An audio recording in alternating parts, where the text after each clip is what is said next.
Question number third is solve by elimination method. यहाँ पर भी हमें दो इक्वेशन दे रखी है, इसको हमें एलिमिनेशन मेथड से सॉल्व करना है। बट अगर आप यहाँ पर देखेंगे तो यहाँ पे सिर्फ वेरिएबल्स है और हमारे पास कोई नंबर्स नहीं है जिसको हम इजीली सॉल्व कर सके। तो क्या करेंगे, हम इन इक्वेशंस को ही पहले सिंप्लीफाई करेंगे और इजीली सॉल्व कर पाएंगे। कैसे? सबसे पहले जो हमारी इक्वेशन नंबर 1 है ये फ्रैक्शन में है, तो हम इसको सिंप्लीफाई कर लेते हैं। So x upon a plus y upon b is equal to, we are going to simplify it. So A B को जब मैं ए से डिवाइड करूंगा तो बी आएगा, तो यहां पर हो जाएगा B X plus A B को मैं बी से डिवाइड करूंगा तो ए आएगा, यहां पर हो जाएगा A Y is equal to 2। ठीक है, तो ये क्या हो जाएगा, B X plus A Y is equal to, ये ए बी वहां जाके मल्टीप्लाई हो जाएगा 2 ए बी बन जाएगा। ठीक है, ये हमारी इक्वेशन नंबर थर्ड। ओके, अब और हमारे पास इक्वेशन नंबर सेकंड भी है। Now what we are going to do, multiply equation third by B. हम बी से मल्टीप्लाई कर रहे हैं, so B X plus A Y is equal to A B. हमने बी को इस इक्वेशन से मल्टीप्लाई कर दिया। क्यों करा? क्योंकि देखो इस यहां पर क्या है, एक्स का जो कॉफिशिएंट है वो बी है, जो इक्वेशन जिससे स्टार्ट हो रही हो उसको उसी कॉफिशिएंट से उसको मल्टीप्लाई कर दो। तो मैं बी को पूरी इक्वेशन से मल्टीप्लाई कर रहा हूं, तो ये B square X plus A B Y is equal to A B का स्क्वायर। ये बन गई हमारी इक्वेशन। इसको इक्वेशन नंबर 4 बना लेते हैं।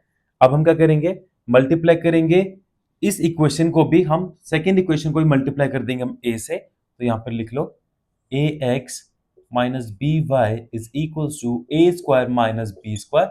इसको इक्वेशन को भी मैं मल्टीप्लाई कर रहा हूं ए से।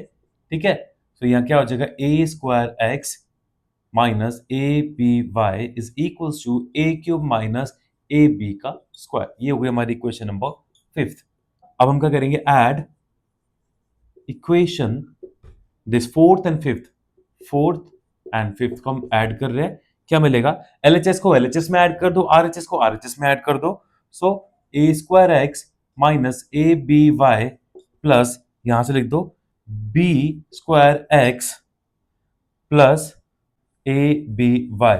एलएचएस को एलएचएस में ऐड कर दिया। अब आरएचएस की बारी, 2a यहां से लिख दो A cube minus A B square plus 2ab square. हमने सिंपली फोर्थ और फिफ्थ इक्वेशन के एलएचएस को एलएचएस में ऐड कर दिया और आरएचएस को आरएचएस में ऐड कर दिया।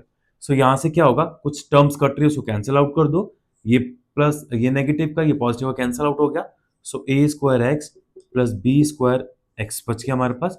यहां से क्या होगा, देखो ए क्यूब प्लस का, देखो ये प्लस का ये माइनस का, ये टर्म बड़ी है 2 का है, इन दोनों को सॉल्व करने के बाद प्लस का आंसर आएगा, प्लस का ए बी स्क्वायर। यहां से कुछ कॉमन आ रहा है, यहां से हमारे पास x कॉमन है, सो A square plus B square. यहां से कुछ कॉमन है, यहां से a कॉमन है, सो A square plus B square. ठीक है, ये टर्म देखो दोनों सिमिलर थी, कैंसिल हो जाएगी, तो x क्या आ गया हमारे पास, a आ गया। So put x is equal to a in equation 2, second equation में पुट कर रहे हैं। So ax minus B Y is equal to A square minus B square. X की वैल्यू a है, so a into A minus B Y is equal to A square minus B square. So ये a square आ जाएगा minus B Y is equal to A square minus B square. यहां से मैं इस a को वहां शिफ्ट कर देता हूं, so minus B Y is equal to A square minus B square. ये प्लस का था, a वहां जाके माइनस हो जाएगा, तो माइनस ए स्क्वायर, इस ए स्क्वायर से इस ये स्क्वायर कैंसिल हो गया, so minus B Y is equal to minus B square. हमारे पास क्या बचा, हमारे पास बचा minus B Y is equal to minus B का स्क्वायर, माइनस से माइनस कैंसिल, y की वैल्यू क्या आ जाएगी, B square divide by B, B से ये स्क्वायर कैंसिल, तो y की क्या वैल्यू आ गई हमारे पास, b। ठीक है, so here we find a value of x is equal to a and y is equal to b। इस ऐसी इक्वेशन को देख के बिल्कुल पजल होने की नीड नहीं है, सिंपली क्या करना है, पहली जो इक्वेशन हमारी वो फ्रैक्शन में, हमने इसको एलसीएम लेके सॉल्व करके हमने इसको नॉर्मल इक्वेशन बना ली। फिर क्या करना है, अगर देखो यहाँ पे b से इक्वेशन स्टार्ट हो रही है, तो मैंने इस इक्वेशन को b से मल्टीप्लाई कर दिया। यहाँ पर जो हमारी सेकंड इक्वेशन वो a से स्टार्ट हो रही है, तो पूरे इक्वेशन को a से मल्टीप्लाई कर दिया। ऐसा करने के बाद हम जब उनको दो इक्वेशंस को जो हमें मिलेगी मल्टीप्लाई करने के बाद ऐड करेंगे तो काफी वैल्यूज कैंसिल हो जाएगी और आपको अपने आप ऑटोमेटिकली आपका आंसर आना शुरू हो जाएगा।